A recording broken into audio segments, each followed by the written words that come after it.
ফরিদপুরে সবচেয়ে ভালো পাট হয় সালথা ও নগরগঞ্জ উপজেলায়। এবারও বেড়েছে আবাদ, তবে বিপর্যয় ঘটেছে ফলনে।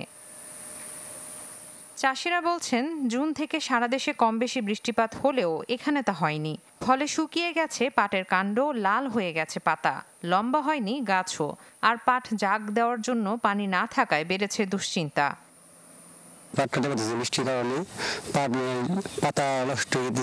আমরা দুইবার পানি দিছি, মোটামুটি আমাকে দইছে। যারা দুইবার পানি দুইবার নাই তাদের ভালো হয় নাই। এমন অবস্থা চলতে থাকলে এবার লাভ তো দূরের কথা, উঠবে না সার, বীজ আর কীটনাশক বাবদ খরচ হওয়া টাকা। খরার কারণে পাট ভালো হচ্ছে না। এই পাটে দেখতেছেন যে পাট নষ্ট হয়ে গেছে, লম্বা হয় নাই, পাটের আঁশ হয় নাই। অনাবৃষ্টির কারণে লক্ষ্যমাত্রা পূরণে কিছুটা ব্যাঘাত ঘটলেও চাষিদের খুব বড় সমস্যায় পড়তে হবে না বলে দাবি কৃষি সম্প্রসারণ অধিদপ্তরের কর্মকর্তার।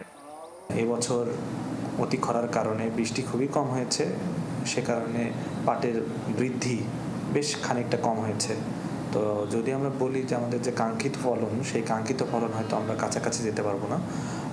তবে পাট চাষির সর্বশেষ ভরসা এখন হচ্ছে আমাদের নদীর পানি বাড়ছে, তাদের জাগ দিতে হয়তো খুব একটা কষ্ট হবে না। চলতি মৌসুমে ফরিদপুর জেলায় ৮৩,২৩৪ হেক্টর জমিতে পাটের আবাদ হয়েছে। Desk report, channel 24।